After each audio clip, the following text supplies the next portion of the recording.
Hello everyone, this is Dr. Aditya Gupta. First of all, congratulations to everyone who got a desired rank as far as their NEET PG exam is concerned. You guys deserve it.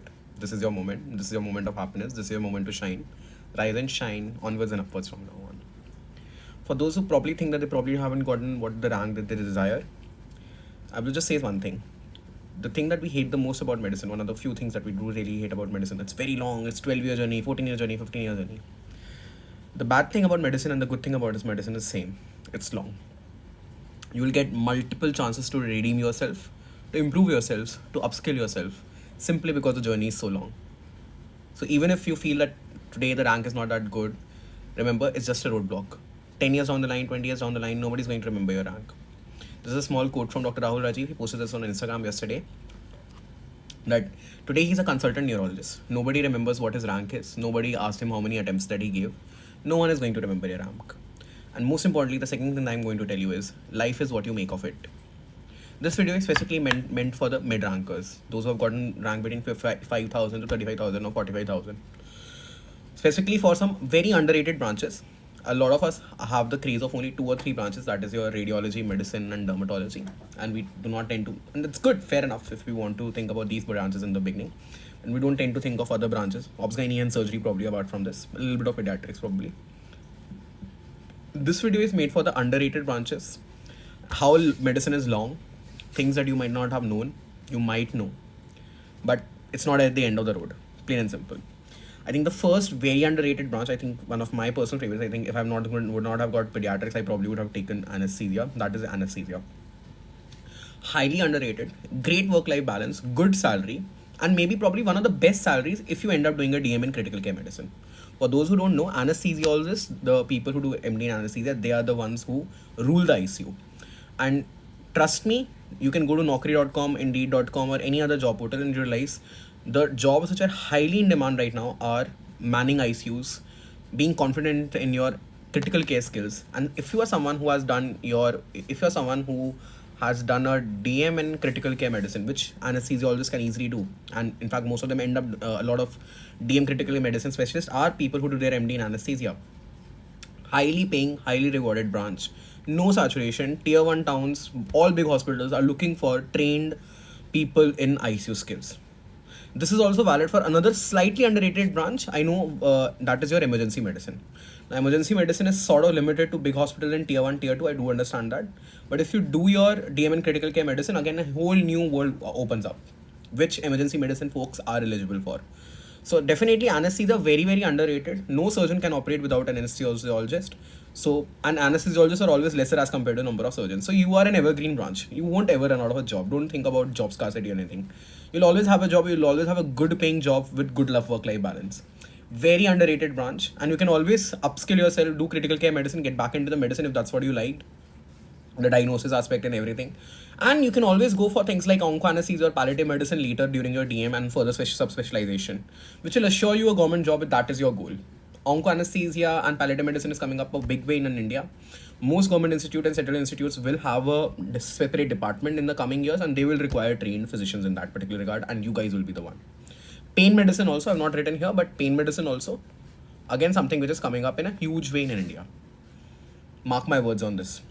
Anesthesia, very underrated branch, simply by the virtue of being an anesthesiologist, or if you do critical care subspecialization, then sky is the limit. Second underrated branch I feel is for the medicine folks. I know it is not really an underrated branch, but pediatrics. As far as pediatrics is concerned, this is something which I specifically wanted to tell everyone. If you're getting DNB, and this is valid for any branch, any medical branch specifically. If you're getting a DNB, this is pediatrics plus importance of DCH or DNB. If you're getting DCH or DNB from any decent institute, and you think that you probably wanted a MD from a government college, please, life is what you make of it. I did my MD and DM from AIMS New Delhi, blah, blah, blah. I keep on saying on that. But 3 days before, when I went for my interview at Apollo to get a job at, as a BMT physician, the person there, he himself was DCH. But did he let that DCH define him? No. He did DCH, then he did secondary DNB, then went to UK for fellowship, went to Australia for fellowship, came back to India. And now, it doesn't matter whether I am from AIMS or from any other institute. What matters is your skill. He didn't let DCH define himself. And now he's the one who's like, the big hot shot as far as Apollo is concerned. Right? So, doesn't matter where you did your MBBS from, MD from, or DM from, all that matters is skill and what you make of your life. So if you're getting just a DCH also at this point of time, or a DNB from a good institute, probably not an MD from a government institute, please take it. You will be better than most of the people if you put in the hard work. Where you do your MD from or your graduation from post-graduation from doesn't matter. What matters is how much effort you put in during that post-graduation and how much willingness you have to work after that also. For people who are very, very, like, I want medicine only, always remember, if you are getting pediatrics at a lower rank and probably not a rank where you can get medicine, you can always switch to adult DM. Except gastroenterology, every other adult DM you can switch to. What is a more better example than AIIMS Delhi itself? The current AIIMS Delhi HOD in medical oncology did MD in pediatrics. The current cardiology HOD did MD in pediatrics. 2 senior professors in hematology who will become HOD did MD in pediatrics. These are oldies. Even for the young generation, I personally know 3 doctors, 3 seniors, excellent, probably the most, excellent people and brilliant people I know, Dr. Mohsen, Dr. Shivdeep and Dr. Agam. They were in pediatrics, but they took the decision to leap into adult medicine and they're doing adult DM and they're doing excellent. Dr. Mohsen got All India rank 1 in NEET SS adult cardiology. Dr. Shivdeep got All India ranks, not All India rank, but did DM in medical oncology from AIIMS Delhi. Now he's a professor, assistant professor at JIPMER. Dr. Agam is doing his DM in adult neurology from Nimmans. So pediatrics can serve as a gateway to your adult DM in case you're not getting medicine. Pediatrics by itself is an amazing branch for those who want to take it. If you're not getting a proper MD pediatrics or DNB, you can always consider DCH from a good institute. You can always consider DCH from a good institute. Talk to the residents there and see what kind of practice and what kind of skill set that you end up going there. From DCH, let's move on towards the radio fans. For radio fans specifically, if your goal was having a work-life balance and good pay, then another branch which definitely satisfies that craving is nuclear medicine. I made a video on my channel. You can search for it on what are the prospects of nuclear medicine. Really good branch. The only disadvantage is you cannot have your own setup. That is the only disadvantage of nuclear medicine. But the way radiology is booming and the way radiology pays you well just after your MD, the same thing is valid for nuclear medicine. Nuclear medicine can be considered to be a step brother or a step sister of radiology. Not as good as radiology, but almost at 80% or 90% level. The only disadvantage as compared to a radiologist is because of nuclear medicine machines are very, very costly. You cannot have your own setup. That is the only negative. But you get all the other advantages of radiology of good pay, tier 1, tier 2 towns and a good work-life balance. And definitely a good work-life balance. If you're still not convinced with nuclear medicine and you feel like, sir, no, I don't want to do nuclear medicine, I'm scared. Trust me, there is no job scarcity as far as nuclear medicine is concerned. You will definitely get a good job at a good place and you'll get a good pay, good work-life balance. And by good pay, I'm not meaning 1 lakh, 2 lakh rupees per month. You'll definitely earn between 3 to 5 lakh rupees per month. There is also an option of doing therapeutic nuclear medicine. You can go back to clinics also. You can treat thyroid cancer and multiple neuroblastoma and multiple other cancers. So many patients that I have treated could not get salvaged, finally were salvaged by therapeutic nuclear medicine. I know people who could not afford private radiology, did MD in nuclear medicine, saved up money, then saved up money for private radio later if they were so passionate about radiology. That is also an option. So nuclear medicine definitely consider. If not that, DMRD also is a decent option. But you need to repeat a DNB. From post-DMRD, you definitely need to do what? You need to do a secondary DNB. It becomes a slightly, DMRD is 2 years, secondary DNB will be 2 years. So instead of a 3 year, you're essentially doing 4 years of residency. But nonetheless, at this opportunity, at this rank, you're getting what you're getting. You have to make the best of it. Again, I'll give you an example again from AIIMS Delhi itself. I know someone who did DCH, followed by secondary DNB, and now got All India rank 3 in AIIMS DM Pediatric Oncology. So the DCH and the DMRD doesn't define you. What defines you is what you make of it later. Always branch over college. If you're getting a branch maybe in DMRD or DCH from a decent institute where you can upskill yourself, please go for it. Similarly, for the surgery folks, if you're interested in surgery, probably not getting surgery, getting ENT, you can always do MCH in plastic and neurosurgery. And again, ENT by itself is a really good branch. I think a lot of people don't have exposure about it. You can always watch Dr. Jagdish Chaturvedi's videos. Please don't listen to the fact that there is saturation. Saturation exists for every branch in tier 1 cities. There's some amount of saturation for every branch, irrespective of branch in tier 1 cities. And tier 2 cities are literally welcoming everyone. Please come, please come. We are craving for doctors. There is no branch which is safe from saturation in Delhi, Bombay, Kolkata, and Chennai, and maybe Bangalore and Hyderabad.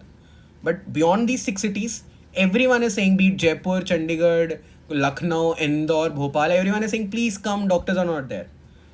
Okay. So don't be worried, oh, saturated a branch or all like that. That's valid only for tier 1, and for that is valid for every branch.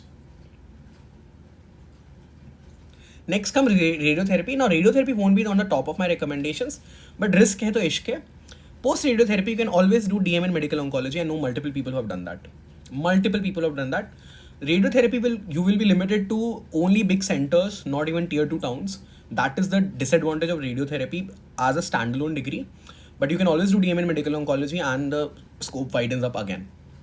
For people who are thinking that, sir, मेरे को तो बिल्कुल कोई भी clinical branch नहीं मिलेगा, I'm not going to get any clinical branch, you can always come back to a clinical branch doing paraclinical also. Post pathology, you can do DM in hematology. Multiple people I know. Post microbiology, you can do DM in infectious disease.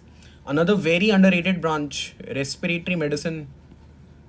Very, very underrated branch. You can always do DM in critical care medicine. You can always do DM in critical care medicine. You can always do DM in pulmonary medicine. I'll be very, very honest. Right now, each and every hospital is looking for someone who can man their ICUs, and they pay them well. If you are done critical care medicine, pulmonary medicine or sleep medicine, you are done, emergency medicine, post-respiratory medicine, you have done that. Even in pediatrics, it's the NICU and the PICU guys who get the most money. Then ICU, the neonatologist, and the pediatric intensivist, they make the most money. If your ICU skills are good, irrespective of the branch, you are going to shine. This is the reason why neurosurgery also makes a lot of money, because a lot of trauma is there. Okay. Another very controversial statement, I will say, not really controversial, this is the truth, but DNB from a good institute is better than MD from a peripheral college. So if you're thinking I'll get a DNB, it's a good institute, but I won't get MD, don't worry. That DNB is as good or maybe slightly better than MD in peripheral college also. The kind of skills that you will learn and the kind of exposure that you will have will be more than MD from a peripheral college. So life is what you make of it. Again, I'll say, grab the opportunity, whatever you are getting, and make the most of it. For those in the paraclinical branches, there is always multiple, tertiary options or multiple lateral options that you can explore. A person who has done MD in pharma followed by MBA will earn better than most doctors. I can give it in writing.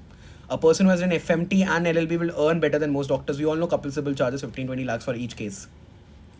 For this particular example, I know a person, not one, I know multiple people. In fact, there was an AIMSonian, AIMS UG, did FMT, then did LLB, only did consulting, only did medical legal consulting.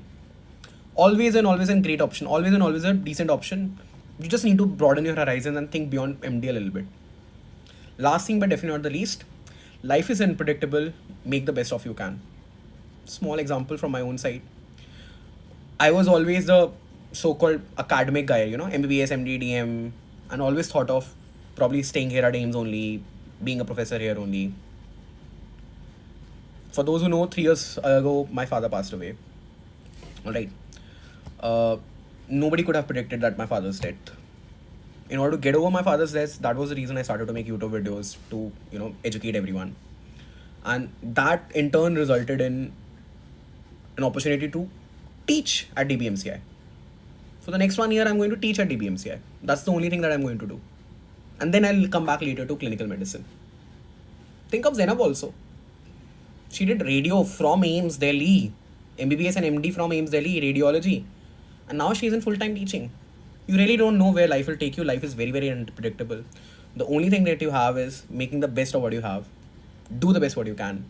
Don't be disappointed. All of you are doctors. All of you are excellent and amazing human beings, beyond brilliant. Don't be dejected. Don't have imposter syndrome. All the best. That's it from my side today. Thank you and have a nice day.